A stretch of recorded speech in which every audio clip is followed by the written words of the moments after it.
அவர்களின் வாரிசு தீரன் புரொடக்ஷன். இந்த மேடை அவருக்கு முதல் மேடை, நமக்கு முதல் அறிமுகம். அழைக்கிறோம் தயாரிப்பாளர் பிரபாவதி அவர்களை.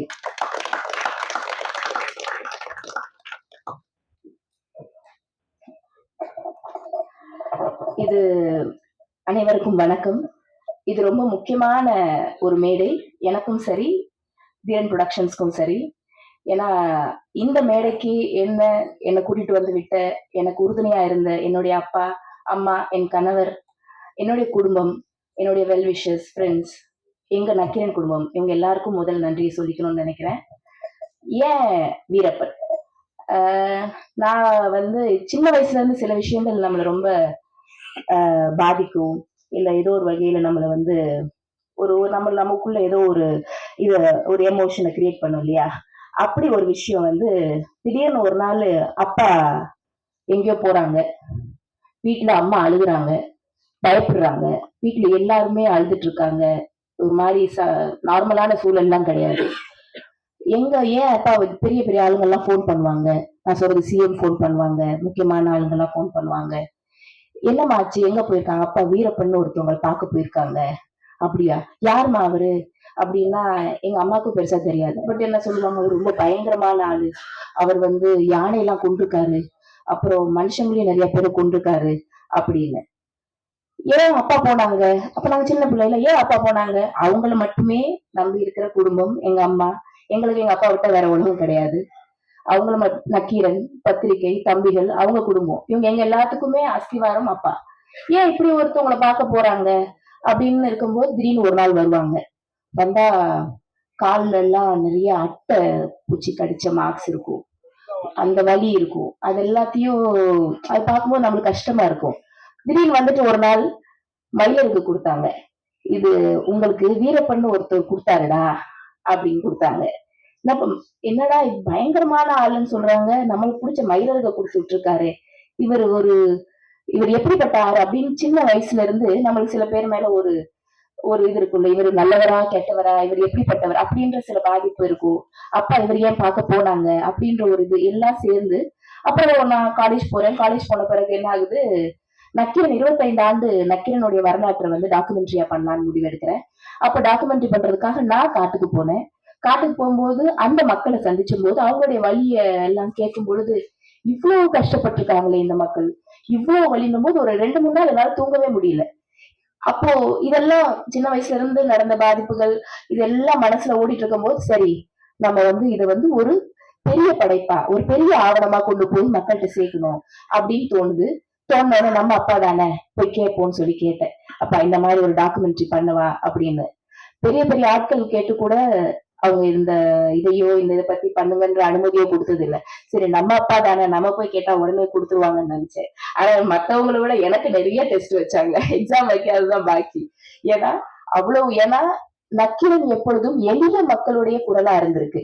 அப்படி அப்பா காட்டுக்கு போனது கூட அந்த எளிய மக்கள், நம்ம அந்த மலைவாழ் மக்களுக்கு ஏதோ ஒரு தீர்வு கிடைக்குமா அப்படின்றதுக்காக தான். நீங்க ஒரு ஆவணம் பண்றீங்கன்னா அந்த ஆவணப்படம் எல்லாத்தையும் கரெக்டாவும் நேர்மையாவும் கொண்டு போய் சேர்க்கணும் அப்படின்ற அந்த புரிதலும் அந்த நம்பிக்கையும் நாம கொடுத்த பிறகுதான் முழு நம்பிக்கையோட இதை பண்ணுங்கடா அப்படின்னு சொல்லி கொடுத்தாங்க. அந்த நம்பிக்கைக்கு ஒரு பெரிய நன்றியப்பா. அப்புறம் பண்ணலான்னு முடிவெடுத்தாச்சு. அப்படின்ற போது அப்பதான் தீரன் ப்ரொடக்ஷன்ஸ் ஆரம்பிக்கிறோம் அப்படின்னு சொல்லிட்டு என்ன பண்றதுன்னு சொல்லிட்டு எஸ்ஆர் பிரபான்னு ஒரு தடவை போனேன். அவர் ரொம்ப சப்போர்ட் பண்ணாரு. ஆரம்பத்துல இருந்து இப்ப வரைக்கும் எனக்கு என்ன டவுட்ஸ் இருந்தாலும் எல்லாத்துக்கும் எனக்கு சப்போர்ட் பண்ணாரு. அவர் சொன்ன ஒரு பர்சன் ஷாம். எல்லாருக்கும் இந்த ப்ராஜெக்ட் கண்டிப்பா புரியாது. ஒரு இப்படி இருக்க நீங்க சொன்ன மெயின் ஸ்ட்ரீம்ல இந்த மாதிரி ஒரு சூழல்ல இந்த ப்ராஜெக்ட முழுசா புரிஞ்சுக்கிட்டவங்க ஒருத்தவங்கனாலதான் இந்த ப்ராஜெக்ட பண்ணலாம் அப்படின்றதும் இந்த மாதிரி ஒரு நம்பிக்கையும் வைக்க முடியும். அந்த நம்பிக்கையும் வச்சு இப்ப வரைக்கும் எங்க கூட தோளோடு தோல் நின்று இந்த ப்ராஜெக்டுக்காக முழு ஈடுபாடும் முழு அக்கறையோட இந்த ப்ராஜெக்ட் எங்க கூட சேர்ந்து பயணிச்சுட்டு வராரு. Thank you Sham, means a lot. So Sham அடுத்து அவங்களுடைய ஜீல இருக்கிற ஹெட்ஸ்ட போய் சொல்லும் போது சிஜு சாரும் அதை புரிஞ்சுக்கிட்டு இது நல்லா பண்ணலாம் அப்படின்ற மாதிரி அவங்க சைட்லயும் பயங்கரமான சப்போர்ட் இருந்துச்சு. ஜி டீம் எல்லாரும், கௌஷிக் சார், அப்புறம் பிரசாந்த், இவங்க எல்லாருமே எங்க கூட உறுதுணையா இருந்தாங்க. அப்போ ஒரு பாயிண்ட் ஆஃப் டைம் நிறைய சண்டை வரும் ஜி டீம் கூட எங்களுக்கும் அவங்களுக்கும். அப்புறம் ஆனா அதெல்லாம் போக போக என்ன ஆச்சுன்னா, இந்த படம், இந்த டாக்கு சீரீஸ் இதோட நோக்கம் என்ன, இதை நாங்க எதுக்காக பண்றோம் அப்படின்ற அந்த அவங்க பார்த்த பிறகு அவ்வளவு எக்ஸ்ட்ரா ஸ்டெப் எடுத்து எங்களுக்கு பயங்கரமா சப்போர்ட் பண்ணாங்க. சோ சுஜி சாருக்கு இந்த நேரத்துல அவரும் எங்களுக்கு பயங்கரமான ஒரு பெரிய சப்போர்ட் சிஸ்டமா இருந்தாரு. சோ இவங்க எல்லாருக்கும், ஜியோட டீம் எல்லாருக்கும் பெரிய நன்றி. இப்போ ஒரு கனவு, இது பெரிய கனவு. என்னை பொறுத்த வரைக்கும் நான் டிஜிட்டல் கம்யூனிகேஷன் முடிச்சு அதுல இருந்து என்னுடைய கனவு ஒரு ப்ரொடக்ஷன் ஹவுஸ் ஆரம்பிக்கணும் அப்படின்றது. என்னுடைய கனவை அவங்களுடைய கனவா நினைச்சுக்கிட்டு என் கூட எனக்கு உறுதுணையா என் கூட நடந்தது வந்து 2 பேர், ஜெயண்ணா, வசந்தண்ணா. அவங்க சொன்ன மாதிரி அவங்க இல்லைன்னா இந்த ப்ராஜெக்ட் இந்த இடத்துல இப்படி இல்லை. அப்படி வந்து என்னுடைய எல்லா நேரத்திலயுமே இந்த ப்ராஜெக்டுக்காக முழு ஈடுபாடு கொண்டு இந்த ப்ராஜெக்ட என் கூட சேர்ந்து அவங்க உறுதுணையா இருந்தது எனக்கு பெரிய பெரிய கிஃப்ட் ஆக்சுவலா. அப்புறம் எல்லாரும் சொன்ன மாதிரி அடுத்தது இப்போ நாங்க எல்லாரும் இருக்கோம், ஒரு டைரக்டர் வரணும் அப்படின்ற போது ஈகோ இல்லாம, ஏன்னா இது ஒரு டீம் ஒர்க். ஏன்னா மத்த படத்துல வர மாதிரியான ஒர்க்கா இருக்காது ஒரு டைரக்டருடைய ஒர்க். இதுல ஒரு டீம் ஒர்க்கா பிரிச்சு வேலை செய்யறோம். நிறைய காம்பனன்ட்ஸ் இருக்கு. ரிசர்ச் தனியா பிரிச்சுட்டோம், எடிட் தனியா போயிடுச்சு, ஃபிக்ஷன் தனியா இருக்கு. இதை சேர்ந்து நம்ம ஒரு டீமா பண்ணணும் அப்படின்ற போது எந்த விதமான ஈகோவும் இல்லாம இந்த ப்ராஜெக்ட் மேல முழு புரிதலோட வந்து எங்களுக்கு சப்போர்ட் பண்ணது ஷரத். ஸோ ஷரத்துக்கு ஒரு பெரிய தேங்க்ஸ் இந்த நேரத்துல. அதுக்கு அடுத்தது டிஓபி. காட்டுக்கு போய் நிஜமாவே நான் அன்னைக்கு நானும் காட்டுக்கு போயிருந்தேன், ஷூட் ஆரம்பிக்கிற அன்னைக்கு போயிருந்தோம். எனக்கு இவங்க ஷூட் முடிச்சுட்டு வர வரைக்கும் பக்கு பக்குன்னு இருந்துச்சு. ஏன்னா திடீர்னு பார்த்தா பக்கத்துல யானை சாணம் இருக்கு, இப்பதான் இங்க வந்துட்டு போச்சுருந்தாங்க. 2 நாளைக்கு முன்னாடிதான் ஒருத்தவங்களை கொலை பண்ணிடுச்சு அப்படின்னு சொன்னாங்க. சோ அப்படி ஒரு சவாலான ஏரியா அந்த அந்த காட்டுல நம்ம. ஆனா நாங்க என்ன நினைச்சோம், ஒரு டாக்யூ சீரிஸ் பண்றோம் அப்படின்னா அது கரெக்டா அதே இடத்துல போய் எடுக்கணும். அதனால அது ஒரு ஷூட்டிங் ஸ்பாட்டே கிடையாது. அந்த இடத்துல போய் நல்ல அந்த இடத்துல போய் இதை வந்து சிறப்பா செய்யணும் அப்படின்ற போது அதை வந்து ராஜ் ரொம்ப சிறப்பா ரொம்ப அழகா விஷுவலைஸ் பண்ணி கொடுத்தாரு. Raj, thank you so much. இப்ப நம்ம இது பேசிட்டு ஜெயனா வசந்தன்னா எனக்கு எவ்வளவு சப்போர்ட்டிவ் சிஸ்டமா இருந்தாங்கன்றது நான் சொல்லியிருந்தேன்.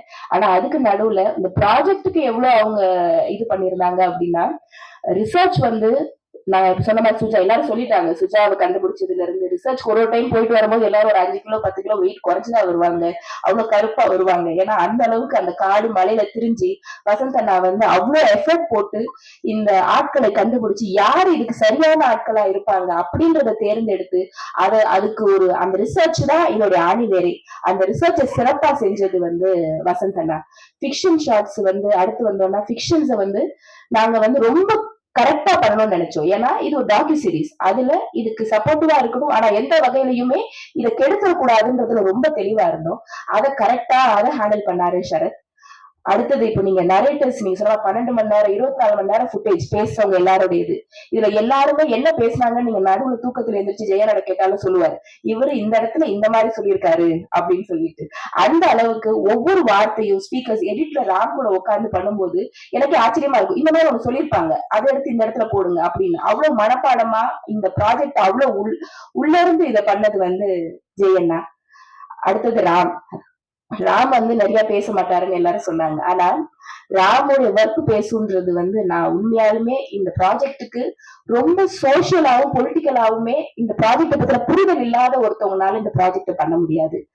இப்ப ஜெயனா ராமு ஒண்ணு பண்ணி வச்சிருக்காங்க, ஒரு நரேஷன் கிரியேட் பண்ணி வச்சிருக்காங்க. நம்ம போய் பார்க்கும்போது ஒவ்வொன்றுத்துக்கும் எந்த காரணத்துக்காக இது வச்சிருக்கோம் அப்படின்ற தெளிவான ஒரு விளக்கம் அவங்க 2 பேர்கிட்ட இருந்து இருக்கும்.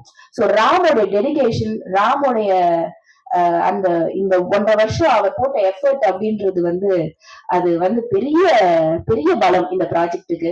தேங்க்யூ சோ மச் ரா, மீன்ஸ் அ லாட். தேங்க்யூ. அடுத்தது சதீஷ். சதீஷ் வந்து என்னன்னா எல்லாம் முடிச்சிட்டோம், மியூசிக்கு எங்களுக்கு பெரிய சேலஞ்ச் ஆயிடுச்சு, என்ன பண்ண போறோம் அப்படின்ற போது மறுபடியும் ஷாம் தான் அந்த இதுல வந்து எங்களுக்கு கை கொடுத்தது. சதீஷ் இருக்காரு, சதீஷ் பண்ணுவாரு அப்படின்னு மாதிரி ஷாம்கிட்ட கேட்டேன். ஷாம், இனிமேட்டு நம்ம ரிஸ்க் எடுக்க முடியாது, நீங்க என்ன சொல்றீங்க? இல்ல பிரபா, ட்ரஸ்ட் மீ, சதீஷ் வந்து நல்லா பண்ணுவாருன்னு. ஆனா நாங்க நினைச்சதை விட 100 மடங்கு ரொம்ப அழகா பண்ணி இந்த ப்ராஜெக்டுக்கு பயங்கரமான ஒரு சப்போர்ட்டா ரொம்ப அழகா பண்ணி கொடுத்தது Satish. Thank you so much Satish. இப்போ எங்களுடைய குரூ நிறைய பேர் வந்திருக்காங்க. மகேந்திரன்ல இருந்து, காஸ்டிங் டைரக்டர்ல இருந்து எல்லாருமே வந்திருக்காங்க. இவங்க நான் தான் சொல்லுவேன், இது ஒரு டீம் ஒர்க். இதை யாருமே தனிப்பட்ட முறையில நாங்க அப்படின்றது சொல்லவே மாட்டோம். எல்லாரும் சேர்ந்ததுதான் இந்த ப்ராஜெக்ட். இவங்க எல்லாருடைய சப்போர்ட்டும் இருக்கிறதுனால மட்டும்தான் இந்த ப்ராஜெக்ட் உங்க கண்மாடி கொண்டு வந்து இவ்வளவு கஷ்டம் சொல்ற மலையை இழுத்து கொண்டு வந்துதான் உங்க கண்மாடி நிப்பாட்டி இருக்கோம். ஸோ என்னுடைய ஃபுல் குரூக்கும் எங்களுடைய ஏடிஸ் டீம் எல்லாருக்கும் பெரிய பெரிய நன்றிகள் இந்த டைம்ல. அடுத்தது எங்க சுபு சார், ஜீவா சார், அவங்க அவங்க இல்லைன்னா ரிசர்ச் ஆட்கள் யாரு என்ன கரெக்டான ஆட்களை தேர்ந்தெடுத்து கொடுக்கறதுக்கு எங்க சுபு சார் வந்து அங்க இருக்கிற நிறைய நிறைய சொந்தக்காரவங்க. அவங்க அந்த காட்டுல வாழ்ற எல்லாருமே பாதிக்கப்பட்டவர்கள் சிலவங்க சுபசாரோடைய சொந்தக்காரவங்க. சோ அப்படி இருக்கும்போது அவங்கள கரெக்டான ஆட்களா அவங்களை கூட்டிட்டு போய் காமிச்சு அவங்கள வச்சு எது எது வந்து ஏன்னா தவறா போயிடக்கூடாது அப்படின்றதுல எங்க கூடவே பக்கம் பலமா இருந்தது வந்து எங்க சுபு சார். ரொம்ப நன்றி மாமா. ஆமா. சோ இது இல்லாம எங்களுடைய ஸ்பீக்கர்ஸ் பாப்பா மோகன் சார், என்ராம் சார், சீமான் சார், அப்புறம் அலெக்சாண்டர் சார், மோகன்குமார் சார், அது இல்லாம பேசின எல்லா ஸ்பீக்கர்ஸுமே நக்கீரனுக்காக வந்தாங்க. எல்லாரும் வந்து முழு மூச்சோட இந்த எங்களுக்காக சப்போர்ட் பண்ணி இந்த ப்ராஜெக்டுக்கு என்ன பண்ண முடியும், எங்களால என்ன பண்ண. என்ராம் சார் எல்லாம் நான் சொல்லியிருந்தேன், மாமா நீங்க white shirt ash colour pant போட்டு வந்துருங்க, அது நல்லா இருக்கும். பேக் வந்த உடனே சின்ன பிள்ளை மாதிரி white shirt ash pant okay அப்பா அப்படின்னு கேட்டாரு. சோ அந்த அளவுக்கு அவ்வளவு நம்மளுக்காக அவங்க அவ்வளவு மெனக்கிட்டு அது பண்ணாங்க. அவங்களுக்கு ஒரு பெரிய நன்றி. எங்க நக்கீரன் லீகல் டீம் அவங்களுடைய சப்போர்ட் இல்லைன்னா இந்த ப்ராஜெக்ட் இல்லை. ஏன்னா லீகலி நம்ம இதுல ஸ்ட்ராங்கா இருக்கணும். ஸோ அவங்களுடைய சப்போர்ட்டுக்கு பெரிய நன்றி. எங்க நக்கீரன் குடும்பம் இவங்க எல்லாருக்கும் ஒரு பெரிய நன்றி. அதோட இந்த எங்களுடைய ட்ரெய்லரை ரிலீஸ் பண்ணது சூர்யா அண்ணா, சிவகார்த்திகேயன் அண்ணா. நான் போய் கேட்டேன், கேட்ட உடனே கண்டிப்பா பண்ணலாம், இந்த மாதிரி ஒரு ப்ராஜெக்ட் கண்டிப்பா பண்ணும் அப்படின்னு சொல்லி அவங்க ட்ரெய்லரை ரிலீஸ் பண்ணி கொடுத்தாங்க. அவங்க 2 பேருக்கும் ஒரு பெரிய நன்றி இந்த தருணத்துல. இது தவிர இப்போ நம்ம சித்தன் வந்து மலை மக்களுடைய சதாசிவ கமிஷன் முழுக்க இது எல்லாத்தையுமே இதுக்காக பாடுபட்டது நக்கீரன். அதே மாதிரி சித்தனை வந்து கொண்டு வந்து சரணடைய வைக்கிறதுக்கு ரொம்ப முயற்சி எடுத்து சரணடைய வச்சது வந்து நக்கீரன். அந்த சித்தனை இந்த சூழல்ல நாங்க தீரன் புரொடக்ஷன்ஸ் வந்து போய் பார்த்து இப்ப அவங்க வாழ்ற ஒரு சாதாரணமாகவும் நிம்மதியாகவும் ஒரு வாழ்ற வாழ்க்கைய ஒரு நம்ம போய் வந்து அது வீடியோ எடுத்துட்டு வரோம் அப்படின்றது எங்களுக்கு ரொம்ப பெருமையான ஒரு விஷயமா இருந்துச்சு. சோ நக்கீரன் எடுத்த முயற்சியுடைய பலனை இன்னைக்கு தீரன் புரொடக்ஷனுக்கு நாங்க போய் பார்த்து அவங்கள போய் வீடியோ எடுத்துட்டு வந்தோம். இந்த மாதிரி நிறைய நல்ல தருணங்களை இந்த ப்ராஜெக்ட் எங்களுக்கு கொடுத்துருக்கு. இது பெரிய பொறுப்பு. இது மட்டும் அதான் நான் எப்பவுமே சொல்லுவேன், தீரன் புரொடக்ஷன்ஸ் இந்த மாதிரி நிறைய பல முக்கியமான உண்மையா நடந்த விஷயங்களை வச்சு நிறைய பண்ணணும்ன்ற ஒரு ஐடியால தான் இருக்கும். எப்பயுமே நக்கீரன்ல இருந்து அந்த பக்கம் இருந்து நாங்க நான் இந்த பக்கம் இருப்போம். பட் இந்த தடவை இந்த பக்கம் இருந்து நான் உங்ககிட்ட அதான் கேட்கிறேன். உங்களுடைய சப்போர்ட் ரொம்ப முக்கியம். சோ நல்ல ப்ராஜெக்ட்டுக்கு கண்டிப்பா உங்களுடைய சப்போர்ட் இருக்குன்ற நம்பிக்கையோட விடைபெறுகிறேன். நன்றி, வணக்கம். அப்புறம் ட்ரெய்லர் பத்தி சொல்லும் போது அந்த ட்ரெய்லர் கட் பண்ண எடிட்டருடைய இத பத்தி நாங்க சொல்ல மறந்துட்டோம். எக்ஸ்ட்ராடனரியா பண்ணாரு கணேஷ். சோ கணேஷோட சப்போர்ட் ரொம்ப முக்கியமா இருந்துச்சு. சோ கணேஷ்க்கு ஒரு பெரிய கைத்தட்டல் அண்ட் தேங்க்யூ. அப்பா இருக்கும் மேடையில் மகள் பேசுவது எவ்வளவு அழகானது. ஒரு ஸ்கிரிப்ட் பேப்பர் இல்ல, ஒரு தெளிந்த நீரோடை போல அழகா பேசியிருக்கீங்க. G5ல தொடங்கிய உங்கள் பயணம் மேலும் சிறக்கணும். எங்களுடைய வாழ்த்துக்கள்.